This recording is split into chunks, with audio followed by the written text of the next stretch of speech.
Good morning students. आज हम लोग कम्युनिकेबल डिजीज में नेक्स्ट टॉपिक देखेंगे काला जार। इसको काला अजार नाम से भी जाना जाता है। ये एक कम्युनिकेबल डिजीज है जो एक से दूसरे में फैलते हैं। चलिए इसके बारे में पढ़ते हैं। काला जार या काला ज्वर बोला जाता है। ये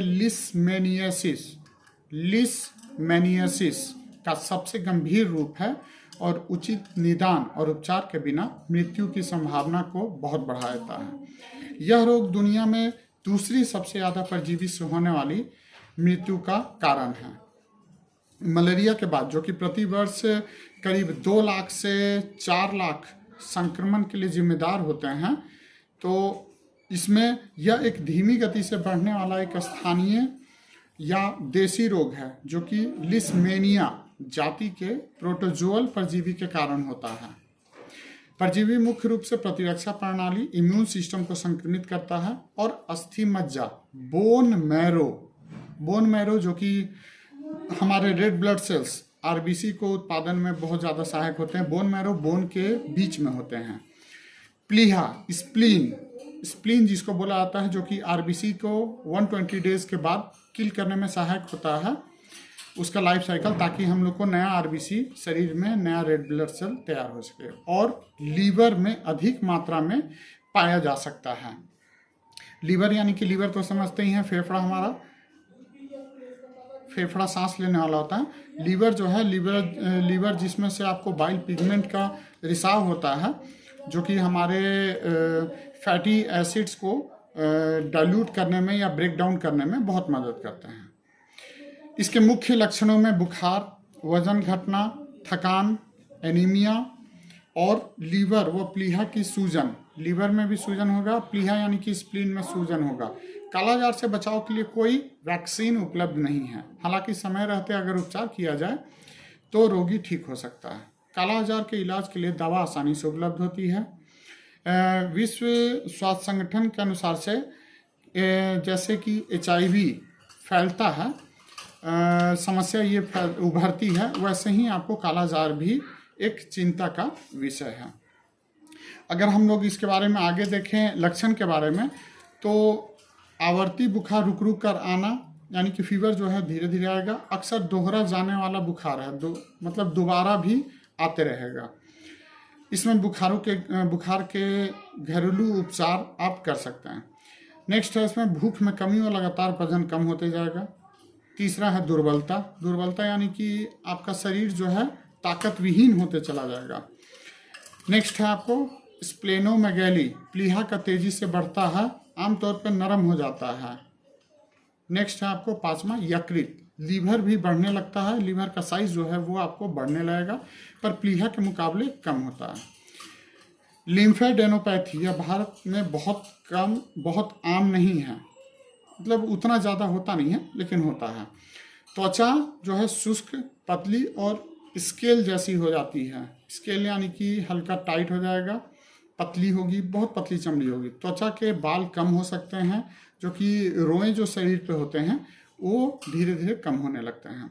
हल्के रंगीन व्यक्ति हाथ, पैर, पेट और चेहरे की त्वचा पर भूरे रंग का विकर्ण देखते हैं। विकर्ण मतलब रैसेज या निशान देखेंगे, जिसकी वजह से भारत में इसे ब्लैक फीवर या काला जार के नाम से भी जाना जाता है।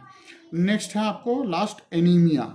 यह भी तेजी से विकसित होता है। एनीमिया एक खून का बीमारी है जो कि शरीर में खून की कमी करता है।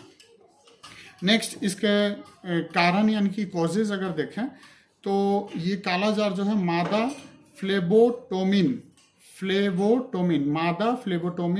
सैंड फ्लाई जो घर में आपने देखी होगी, छोटी छोटी मक्खियाँ, बहुत छोटी, कहने का मतलब कि एक जो सिंपल हम लोग मक्खी देखते हैं, उस मक्खी का जो आई का जो साइज होता है, उसी साइज के ये छोटे छोटे मक्खी होते हैं। इनको अगर अक्सर आपने खाने के ऊपर या जूठा खाना या नींबू वगैरह या फल काट के आपने रखा है घर में, तो उसके ऊपर ये छोटी छोटी मक्खियाँ भिनभिनाते बैठे दिखेंगी, बहुत छोटी, जैसे एक अजवाइन, मंगरेल या अजवाइन का जो साइज है उसी साइज का ये होता है। तो इसको मादा फ्लेबोटोमिन सैंड फ्लाइज मच्छर बुलाता है। सैंड फ्लाइज इसीलिए क्योंकि ये बालू के कण के बराबर होते हैं। के काटने से होता है, या आपके मुंह, नाक या म्यूकस वाले जगह पे ये बैठते हैं तो भी होता है। जिस खाने वाले वस्तु पे ये बैठ गए हैं, उस खाने वाले वस्तु का आप सेवन करते हैं तो भी ये शरीर में आपके प्रवेश कर सकता है। सैंड फ्लाई जानवरों और मनुष्यों को खून के सेवन के लिए काटती है। ये मतलब ब्लड को सक करने के लिए, खून पीने के लिए काटती है, जो उन्हें अपने अंडे के विकास के लिए आवश्यक होता है। यानी कि उनका जो शरीर में अंडा है उसके विकास के लिए ये ब्लड बहुत ज़रूरी है। यदि स्लेस्मीनिया पैरासाइट किसी जानवर या मनुष्य को काटकर हट चुका है और अभी भी उस जानवर या मानव के खून से युक्त है, तो अगला व्यक्ति जिसे वह काटेगा वह संक्रमित हो जाएगा। ये जनरली देखा गया है।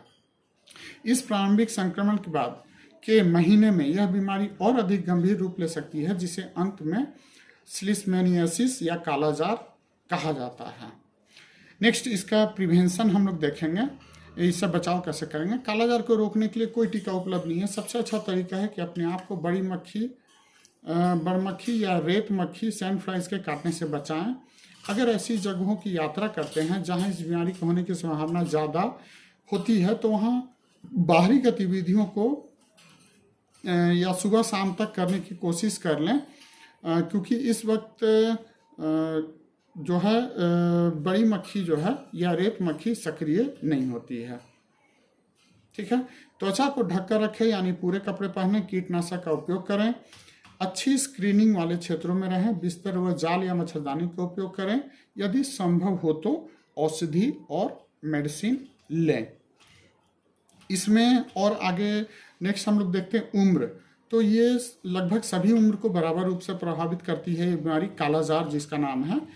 नेक्स्ट आपको लिंग अगर देखा जाए, कहने का मतलब कि मेल या फीमेल, महिला या पुरुष, तो ये पुरुषों में ज़्यादा प्रभावशाली है, क्योंकि ये बाहरी एटमॉस्फेयर में पुरुष ज़्यादा इन्वॉल्व होते हैं। इस कारण से पुरुषों में होने का खतरा ज़्यादा रहता है। इसकी उद्भवन अवधि देखी जाए तो 10 दिन से लेकर 2 वर्ष तक हो सकती है इसकी उद्भवन अवधि, या 1 से 4 महीने भी हो सकती है। इसके बचाव के लिए ज़्यादा कुछ नहीं है। डॉक्टर के द्वारा प्रिस्क्राइब किया हुआ इंजेक्शन या टैबलेट या मेडिसिन आप ले सकते हैं, वो डॉक्टर के द्वारा ही लिखा हुआ होना चाहिए, और किसी के द्वारा अगर लिखा गया है या बताते हैं तो आपको नहीं लेना है। डॉक्टर जब तक रिटर्न में प्रिस्क्राइब ना करें तब तक आप इस मेडिसिन को ना लें। Injection sodium stibogluconate, injection sodium stibogluconate injection आती है, जो कि 850 mg की 20 दिन तक चलाई जाती है। ये इंजेक्शन जो है बिना डॉक्टर के प्रिस्क्रिप्शन के नहीं चलाई जानी चाहिए। तो उम्मीद है कि कालाजार डिजीज़ आपको समझ में आया होगा। अगर इससे रिलेटेड कोई क्वेरी है, क्वेश्चन है, तो आप कर सकते हैं, मैं उसका रिप्लाई करूँगा। Thank you.